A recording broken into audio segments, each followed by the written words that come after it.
podemos escapar de las trampas de Satanás. Me gustaría preguntarles, ¿saben ustedes cuál es el objetivo de todo cazador? A lo mejor si tú lo pones así, ¿Cómo? Pues No, es capturar a así. su presa y matarla. Porque si no, después no lo puedo mirar. ¿Alguna vez ha cazado usted? Para que un cazador logre su objetivo, debe de hacer algo. Debe de estudiar a su presa, que le gusta, por donde camina. Por ejemplo, quizás en su casa usted tiene ratas. Está deseoso de acabar con ellas. Y ahora usted dice, bueno, ¿qué le gusta a la rata? Chicharrón, le gusta el coco, lo que le guste, se lo voy a poner ahora en una ratonera. Pero por dónde esa rata casi siempre camina. Ah, por la parte de la cocina, allí se lo voy a poner. ¿No sabían ustedes que hay un gran cazador que no quiere cazar ratas? Quiere cazar seres humanos. ¿Y sabe quién es este cazador? Satanás. Él también nos estudia a cada uno de nosotros. Por dónde caminamos, qué nos gusta. Aunque el diablo no tiene poder para leer nuestros pensamientos, se vale de nuestras acciones. Nosotros, sin darnos cuenta, podemos mandarle un mensaje de texto al diablo y decirle qué es lo que nos gusta. ¿Cómo puede ser esto ¿Qué es eso, posible? ventilador? Bueno, quizás si usted dedica mucho tiempo ¿Ese ruido? a ver programas de la televisión que estén relacionados con creencias, espiritismo, ¿Por qué no lo apagas? ¿Por qué no lo apagas?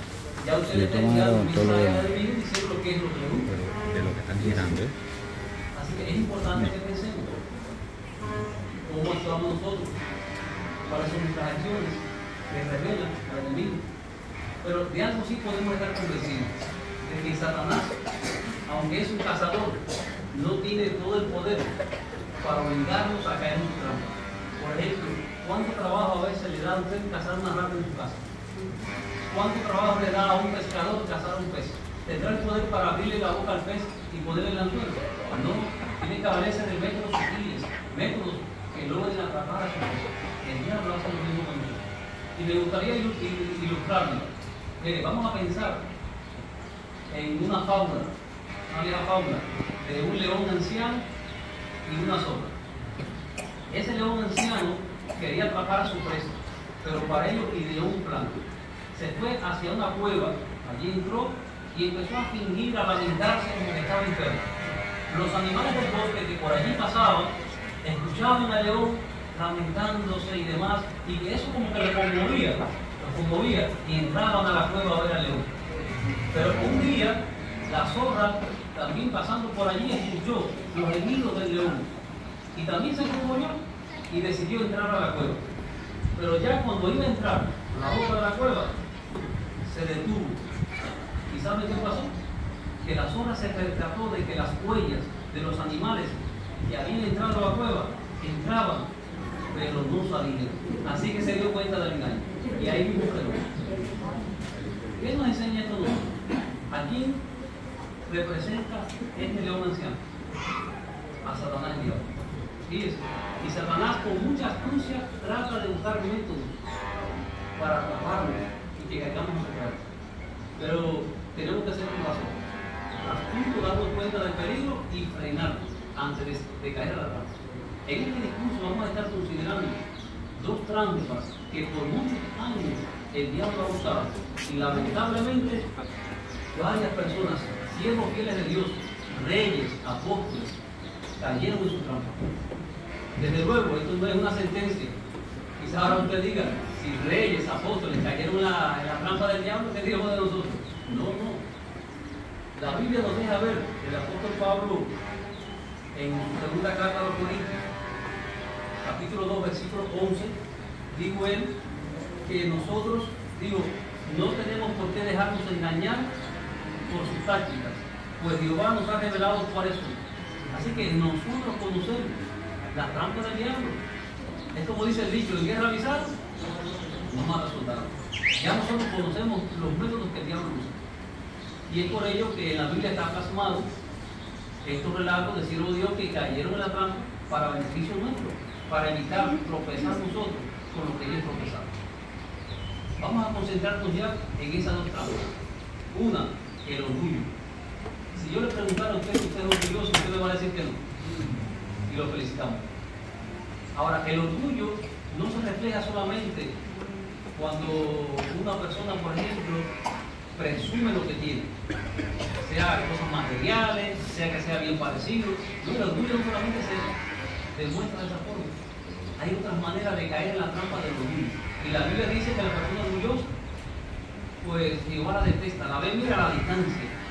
Y la persona orgullosa siempre, esa persona va a sufrir consecuencias que no van a ser buenas. La otra trampa de la que queremos hablar es la codicia.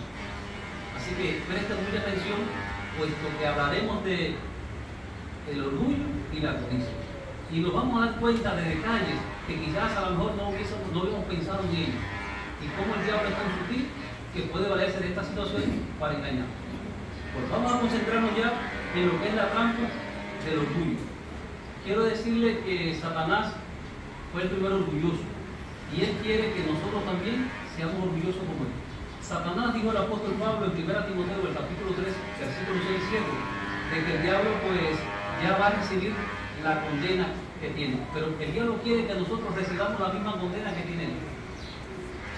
Y no queremos hacerlo, no queremos recibir su condena. ¿Y qué hace para ello? Bueno, él puede valerse de situaciones que nos pueden involucrar en el orgullo. Mire, la persona orgullosa, dice la Biblia, es una persona egoísta, como Satanás. ¿Qué hace el diablo para que nosotros caigamos en ese orgullo? Vamos a pensar en un ejemplo. Y quisiera hacerle una pregunta a cada uno de ustedes. ¿Han sido víctimas alguna vez de alguna injusticia? ¿Alguien lo ha calumniado, lo ha acusado injustamente? ¿Lo ha tratado mal? Eso le ha llegado al corazón a usted. Y quizás si es una persona llegada, alguien a la que usted confiaba, un hermano querido, un amigo, ¿verdad que duele mucho? Ahora piense, el diablo quizás no provocó esa situación, pero sí se puede valer de esas situaciones para que caigamos en el orgullo. ¿Cómo puede ser esto posible?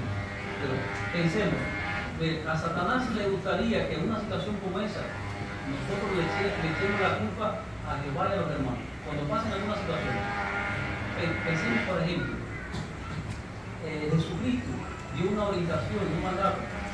¿Qué hacer cuando alguien comete un pecado contra nosotros? Cuando alguien nos hace daño, Jesús dijo que entre usted y él a solas resuelven el asunto. Nadie más tiene por qué enterarse. No, lo que dice fulano, lo que dice, no. Entre usted y él a solas. Y fíjese si es una muestra de humildad que Jesús dijo, si usted es la víctima, usted es que va a ir a la persona que lo ofendió, que es diferente del mundo. La persona en el mundo alejada de Dios dice, yo, que venga él si el próximo cometió el error. Pero Jesús dijo lo contrario, que es nuestra humildad, ¿verdad? Pero el diablo quiere tergiversar esta manera de actuar. Por ejemplo, ¿cómo lo puede hacer? Bueno, el diablo quiere que nosotros actuemos a nuestra manera. Y quizás pensemos, no, lo que me hizo fulano, eso no tiene perdón. Vaya, se lo perdona a otra persona, pero a él, que sabía, no se lo perdona. Sí, esto puede suceder. Pero, ¿qué nos enseña la Biblia si alguien comete un error contra nosotros? Vamos a ir por favor a ella, tengan la bondad. Vamos a dirigirnos a Eclesiastés, el capítulo número 7, leamos versículo 16 y el versículo 20. Estamos invitando a todos los que tengan un ejemplar de la Biblia. Si usted no tiene un ejemplar de la Biblia, o usted tiene uno y a su lado alguien no lo tiene, pues permita que también se pueda beneficiar. Eclesiastés, el capítulo número 7, versículo 16 y luego el versículo 20. Leemos aquí. No seas demasiado justo, ni te muestres sabio en exceso. ¿Por qué causar tu propia ruina? Ahora leemos el 20. Porque en la tierra no hay nadie justo que siempre haga el bien y nunca peque. Vamos a meditar en estas palabras. El versículo 16 dice, no seas demasiado justo. La traducción anterior decía, no te hagas justo en demasía. Y luego el versículo 20 dice, no hay nadie justo que siempre haga el bien y nunca peque. Estas palabras transmiten la idea de que todos los seres humanos de alguna forma cometemos pecado.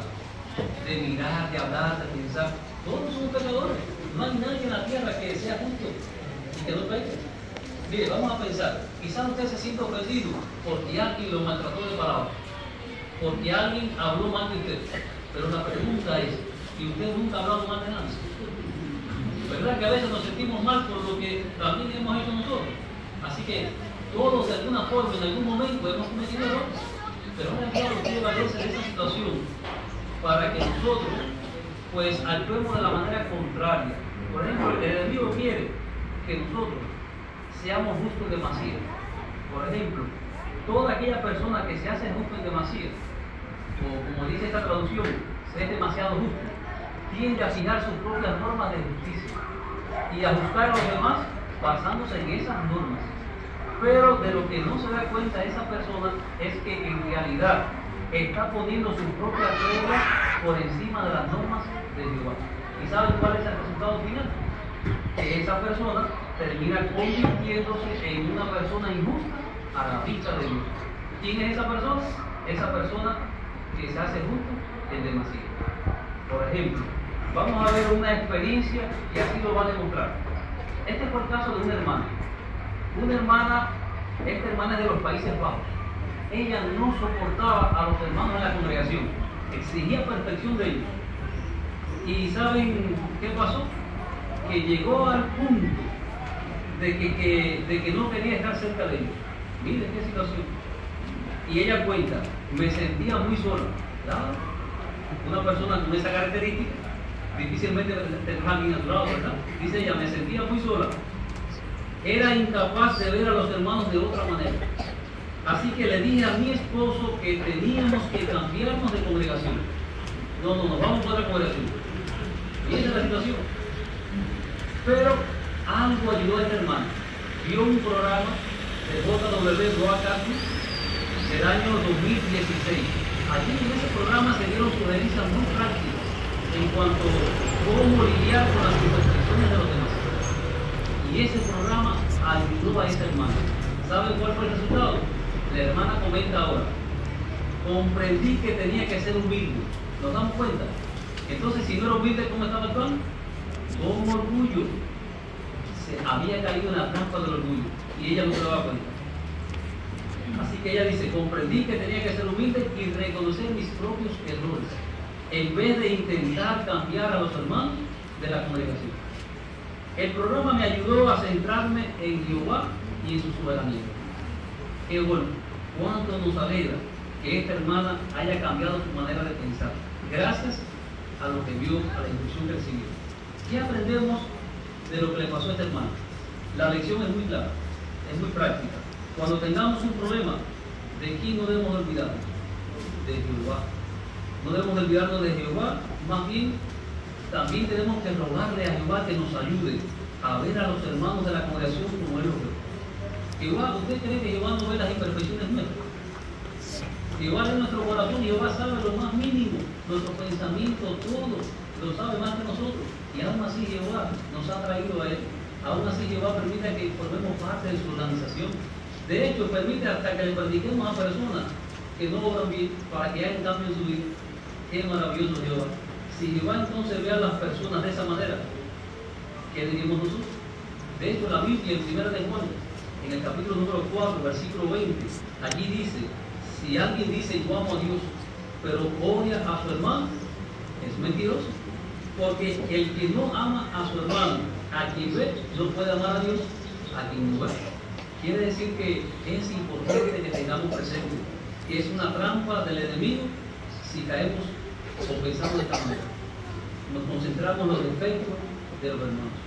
De hecho, es importante que pensemos, miren, cuando a veces nosotros tenemos la tendencia a culpar a otros, recordemos el caso de Adán y Eva.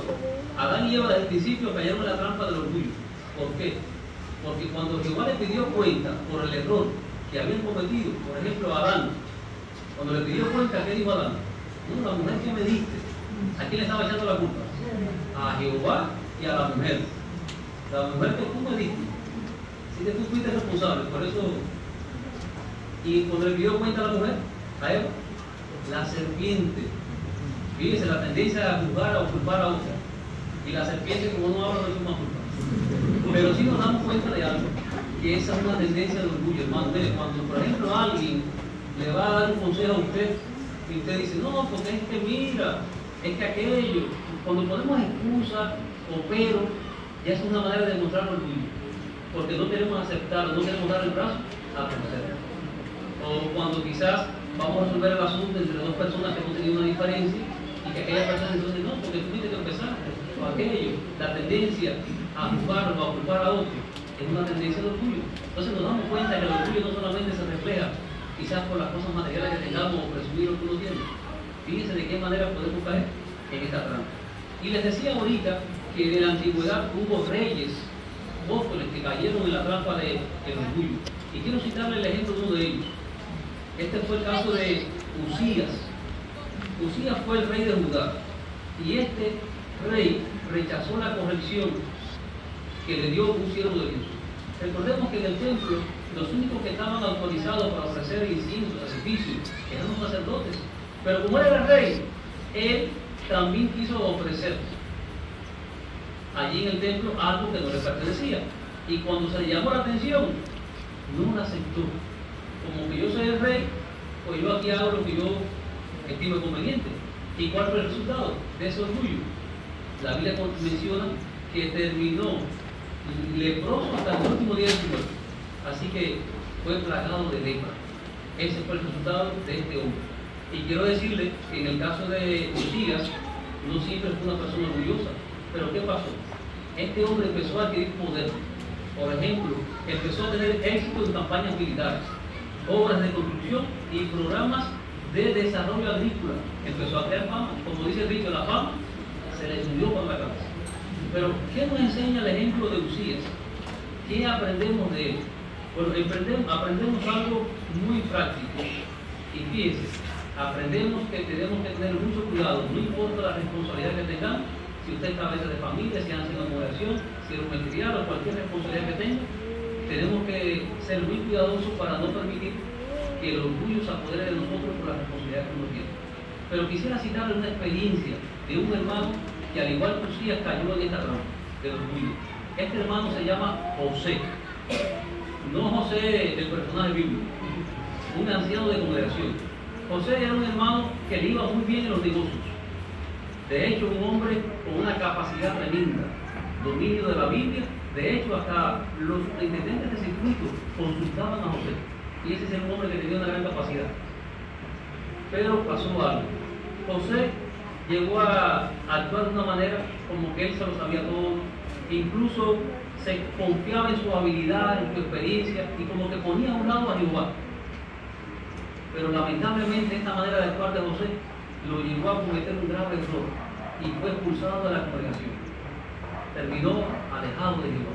Con el tiempo José volvió al pueblo de Jehová, fue readmitido. Nos alegramos mucho de eso. ¿Y saben qué dice José ahora? José dice: Jehová me ha enseñado que lo importante es hacer las cosas que Él nos pide que hagamos y no el título que tengamos. Pero cuando José aprendió esto, después de haber sufrido las consecuencias del orgullo, y gracias a que volvió. Así que dice: Jehová me ha enseñado. Quiere decir que José en ese tiempo actuó con orgullo. ¿Nos enseña algo a la experiencia de José? Sí, nos enseña. ¿Qué nos enseña? Bueno, decíamos ahorita que la responsabilidad que uno tenga no es lo que determina qué clase de personas somos. Si por ejemplo usted es un anciano de congregación, si es un siervo ministerial, si es un profesor regular, esas no son razones. Ese título no es una razón para que uno se sienta por encima de los demás. Además, mire, en el mundo alejado de Dios, las personas se ven por categoría, ¿no? Porque este es el director. Según así, en el escalón que están. Pero en el pueblo de Jehová es muy diferente. Aquí vamos a ilustrarlo de esta manera. Vamos a pensar que en la congregación, bueno, los que llevan la delantera son los ancianos, ministeriales, y seguimos con profesores y demás. Pero en vez de poner a los ancianos en el puesto de arriba, vamos a hacer diferente. A los publicadores vamos a ponerlos bien arriba. Después los precursores, ministeriales y ancianos, abajo. Entonces es una muestra de humildad, ¿verdad? Nadie con la responsabilidad que tenga puede sentirse superior a otros. Y es muy importante, porque así no vamos a dar lugar para que el enemigo se apodere de nosotros, se nos suba la palma para la cabeza y entonces caigamos en el orgullo. Mire, y algo importante también es la habilidad que uno tiene. En el caso de José tenía buenas habilidades. Ahora supongamos que usted es un buen orador, que usted tiene un buen dominio de la Biblia, y usted cuando se para aquí a dar algunas demostraciones y temas y demás, usted tiene habilidades que todo le sale natural, fluido y demás. ¿Usted cree que haya razón para uno sentirse orgulloso por eso? No. Mire, Cuando usted haga algo que lo hizo bien y lo felicitan, el mérito sabe para qué va, es para Jehová. Porque gracias a Jehová lo logramos. ¿Cuántas veces nos tuvimos que preparar? ¿Cuántas veces logramos a Jehová que nos ayudara para que pudiéramos insertar la información al grado que llegara al corazón de las personas y que se ensalzara su nombre? Así que finalmente la gloria y la honra es para Jehová, no es para nosotros. Mire, en ese campo el apóstol Pablo citó algo. En 1 Corintios capítulo 4, versículos 6 y 7, Pablo dijo: hermanos, he dicho estas cosas usándome a mí y a Apolos como ejemplo para su beneficio, para que aprendan de nosotros esta regla. No vayan más allá de las cosas que están escritas.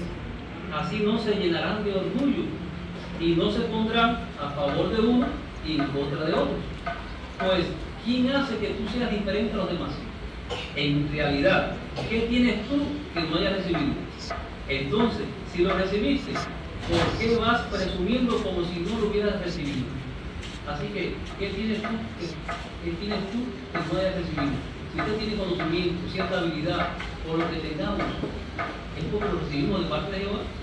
Por eso no hay razón para no presumir que lo que hagamos. Todo lo que hacemos es gracias a Jehová y para la gloria y la honra de Él. Así no le vamos a dar lugar al enemigo que se apodere de nosotros para hacer que seamos orgullosos. Y quisiera comentarle algo también. Por ejemplo, algo que en el mundo, aunque ya decimos ahorita que no buscamos a las personas del mundo, pero vamos a concentrarnos en algo. Por ejemplo, en el mundo que nos rodea, alejado de Dios, las personas a veces tienden a presumir y lo hacen mediante las modas. Usted ve que ya sea la forma de vestirse, no sé cuántas cosas, el arreglo personal, todo eso. En una escuela, por ejemplo, a veces vemos a los jóvenes, a los estudiantes, que si usted no lleva una mochila que sea de marca, si no lleva un teléfono bueno, un par de zapatos buenos de marca, los demás se burlan de usted o lo ponen por debajo. Entonces, hay como una competencia. Las modas llevan a las personas a competencia, como a presumir de que yo tengo mejor que tú, y soy mejor que tú y demás. Entonces, eso uno tiene que tener mucho cuidado, al menos cristiano. Tiene que tener mucho cuidado porque podemos caer en la trampa del orgullo. Porque la persona que quiere presumir o estar por encima de los demás, es el orgullo. Al final no somos nadie. No somos nadie. En ese sentido, como dice un hermano, somos como una motica de polvo, ¿verdad? Así que cuando vestimos, queremos que nuestra manera de vestir, más bien en vez de glorificarnos a nosotros, de resaltarnos a nosotros, que glorifican igual, que digan, mira ese testigo de igual, por la manera de vestir correcta que tiene. Usted se arregló, que las personas digan, mira qué bien se arreglan estas personas que son testigos de igual. No queremos centrarnos en nosotros, que vean a mí, la persona que soy, sino que vean a Dios en este sentido. Así que de esa manera no caeremos en la trampa de los niños. Pero ¿qué le ha parecido la información que hemos hablado de los niños? ¿Cuántos detalles interesantes? Vamos a hablar ahora de lo que es. Y quiero decirle algo, que si caemos en la trampa del orgullo, recuerde, a la persona orgullosa, Jehová no lo va a usar. No queremos ser orgullosos. Además decimos al principio que Jehová ve a la distancia a las personas orgullosas. Vamos a hablar de la codicia. Mire, en cuanto a lo que es la codicia, tenga presente que el primer codicioso, ¿quién fue? Satanás. ¿Y por qué decimos que fue Satanás? Recuerde que Satanás disfrutaba de muchos privilegios que Jehová le había conferido. Pero no se conformó con esos privilegios, quería más. ¿Y qué cosa quería el diablo? Ya el diablo quería que se le adorara.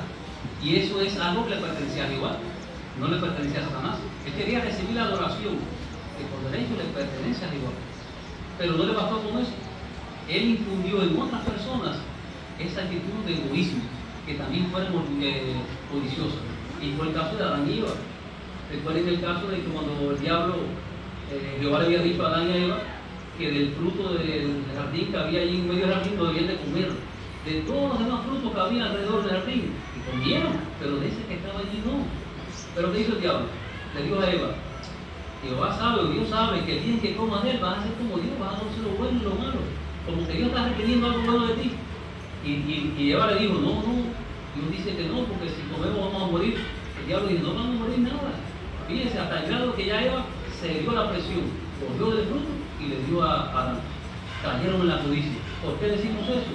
Porque no le bastó, hermanos, y personas invitadas, no le bastó a ellos toda la cantidad de frutos que había hecho, tantos árboles frutales, querían más.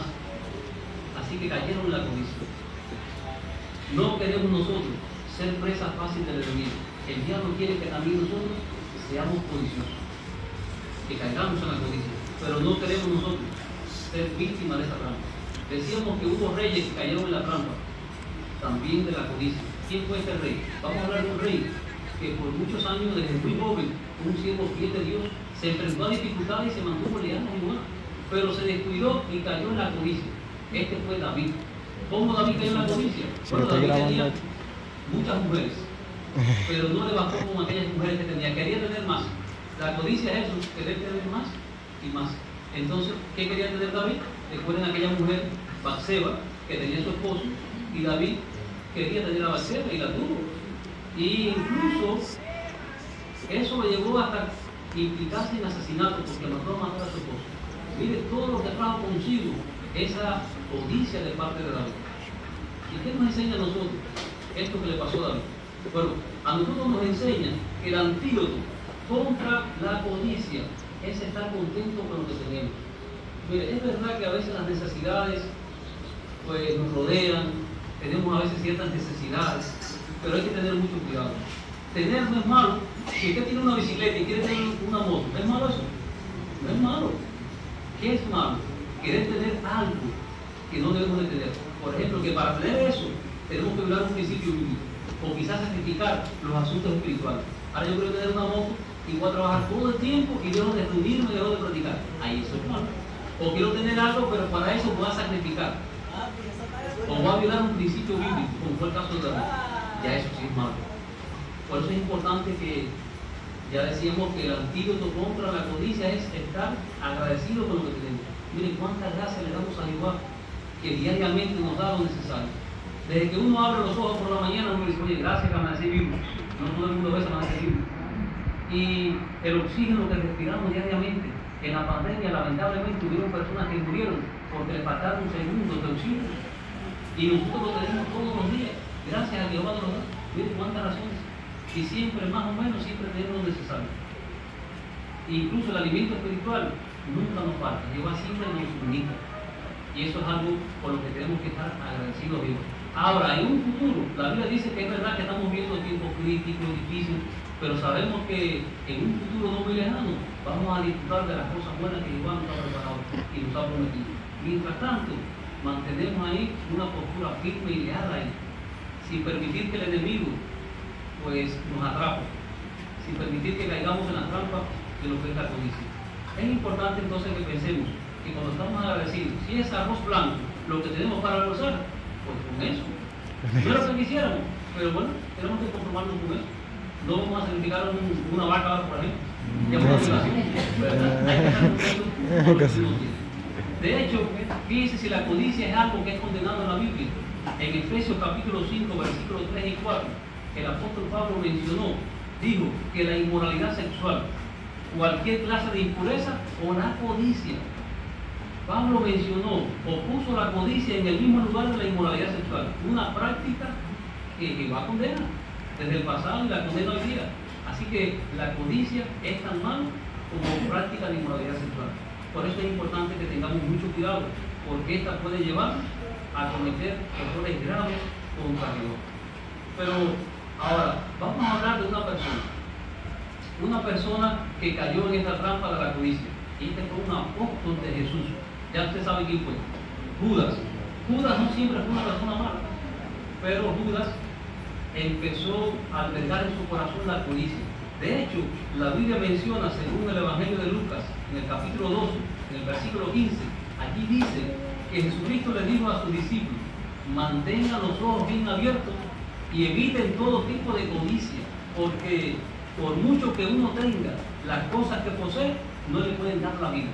Jesús les había advertido a Judas y a los demás apóstoles que mantuvieran abiertos los ojos, que se cuidaran de todo tipo de codicia, pero Judas no hizo caso, porque Judas tenía el dinero que usaban ellos para la predicación, empezó a coger de ese dinero que no le pertenecía, y finalmente eso lo motivó a estar dispuesto a traicionar a Jesús por 30 piezas de plata. ¿Y qué pasó finalmente con esas 30 piezas de plata? Hizo algo. Es como dijo Jesús al final, las cosas que uno posee no nos pueden dar la vida. Así que qué lamentable situación en la de Judas. Cómo cayó en esta trampa y finalmente pues perdió la vida. No queremos nosotros caer en esa situación. Recuerde que es importante entonces que pensemos en los valiosos consejos que nos da la Biblia para evitar ser víctimas de lo que es la codicia.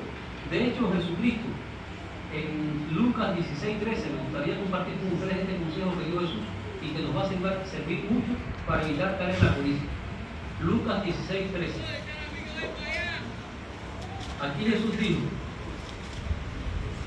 ningún sirviente puede ser esclavo de dos amos, porque odiará a uno y amará al otro, o le será leal a uno y despreciará al otro. Ustedes no pueden ser esclavos de Dios y a la vez de las riquezas. Jesús habló de ser esclavo de dos amos. ¿Esos dos amos quiénes son? Bueno, Jehová y la riqueza. No podemos amar a los dos a la misma vez, porque o bien amamos a uno y odiamos al otro. De hecho, Jesús usó una expresión, odiar. Ese término, odiar, podría traducirse como amar menos. Sí, por ejemplo, si ahora usted quiere ser rico y para eso va a sacrificar los asuntos espirituales, usted va a dedicar más tiempo a buscar el dinero y va a descuidar, por ejemplo, los intereses espirituales, las reuniones, la predicación. Ya usted está amando menos a Jehová porque le está dedicando menos tiempo a él. Mira hasta qué grado podemos caer en esa trampa de lo que es la codicia. Y esto fue precisamente lo que pasó con un matrimonio. Quisiera contar esta experiencia. Este matrimonio es de Rumania, pero este matrimonio actuó como la sobra. Fíjense, hizo como la sobra.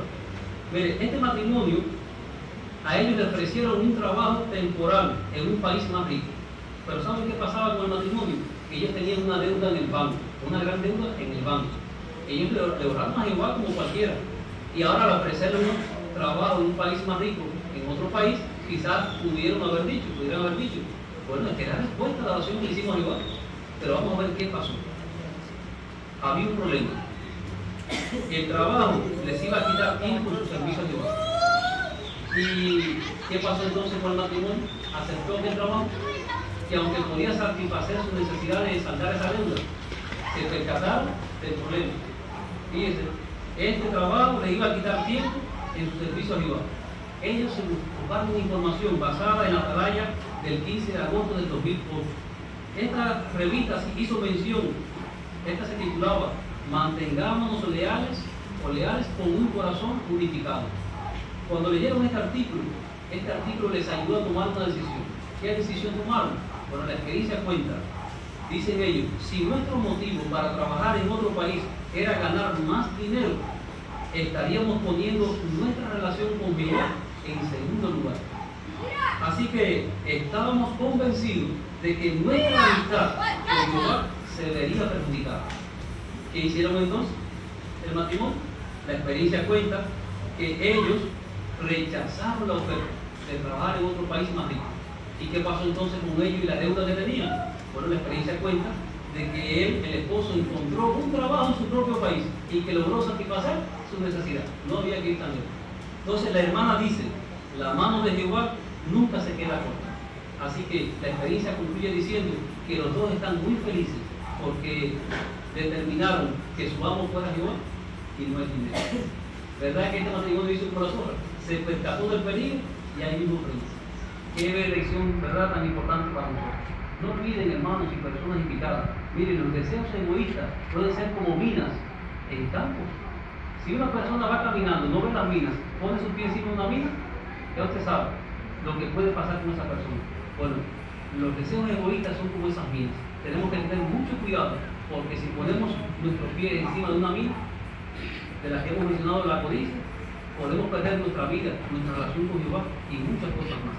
Por eso, la exhortación, ¿cuál es? Evitar caer en la trampa de Satanás. Pero ¿qué hay si de momento ya hemos caído en la trampa? Ya caímos en la trampa ya. ¿Quiere decir que ya no hay solución? No nos demos por vencidos. ¿Por qué? Porque la Biblia menciona que David cayó en la trampa de la codicia. Pero la Biblia dice que David logró salir de esa trampa. Recuerden que cuando Jehová envió a su profeta para que David se diera cuenta del error que había cometido, David humildemente reconoció que había pecado contra Jehová. Y Jehová le dio su perdón. Y de hecho le permitió que continuara como rey. Así que se puede salir de la trampa del diablo. ¿Pero qué creen ustedes que sea mejor? ¿Evitar caer en la trampa o caer en la trampa y después salir? ¿Verdad que es mejor evitar caer en la trampa? Por eso es importante que pensemos en todos los consejos que se nos han dado. Y de hecho, a invitación de David, quisiera que ustedes pensaran en las palabras que citó David en el Salmo 139, en el versículo 24. David en una oración le dijo a Jehová: observa si hay en mí alguna mala tendencia y llévame por el camino de la eternidad. ¿Qué muestra de humildad de David? Pedirle a Jehová que observara si había en él alguna mala tendencia. ¿Qué nos enseña a nosotros? Que también le podemos orar a Jehová y decirle: Jehová, mira a ver si en mí hay una mala tendencia al orgullo, a la codicia. Ayúdame a evitar caer en esta trampa. Pero desde luego, para eso tenemos que ser humildes, dejarnos ayudar, como sabemos que lo son ustedes, queridos hermanos. Así que es importante que pensemos que Satanás lleva miles de años siendo cazador, pero muy pronto va a ser él la presa, porque muy pronto va a desaparecer de la tierra. Pero mientras que llegue ese día, aprovechará toda oportunidad. Por eso es importante entonces que meditemos en consejos como el que aparece en Santiago 4:7. Allí menciona en parte de Santiago, dice: opónganse al diablo y él huirá de ustedes. ¿Cómo nos podemos oponer al diablo? Nos oponemos al diablo cuando nos apegamos a las normas bíblicas, a las normas morales de Jehová, y adoptamos una postura firme contra Satanás. Eso es una manera de oponernos al diablo. Por ejemplo, asistiendo a las reuniones todas las semanas, predicando, el estudio personal, leer la Biblia todos los días, la oración en familia, son maneras de acercarnos a Jehová. Y si nos acercamos a Jehová, pues estaremos más fuertes, estaremos más protegidos, como cuando los pollitos van debajo de las alas de la gallina, que cuentan en su protección. Así nos pasará a nosotros. Ahora, volvemos al principio. ¿Qué diría usted? ¿Cuál es el objetivo de todo cazador? Ya sabemos, capturar a su presa y luego matar. Cuando usted coge la rata que tiene en su casa, ¿usted va a hacer con ella? ¿La va a criar? No, la va a matar. Cuando el pescador coge un pez, ¿qué va a hacer con él? ¿Lo va a criar? Tampoco. Si Satanás nos caza a nosotros, ¿qué cree usted que va a hacer con nosotros? Así que no permitamos, queridos hermanos, que lo logre. ¿Qué tenemos que hacer? No olvide la fábula que mencionamos al principio de León y también la zorra. Recuerde que la zorra se percató de las trampas del diablo, se dio cuenta de ello y por eso no cayó en la trampa. Que hagamos nosotros lo mismo. Hagamos todo lo posible por seguir cultivando nuestra relación con Jehová. Si lo hacemos así, tenga usted la seguridad que si somos humildes y obedientes a Jehová, no caeremos en la trampa de Satanás.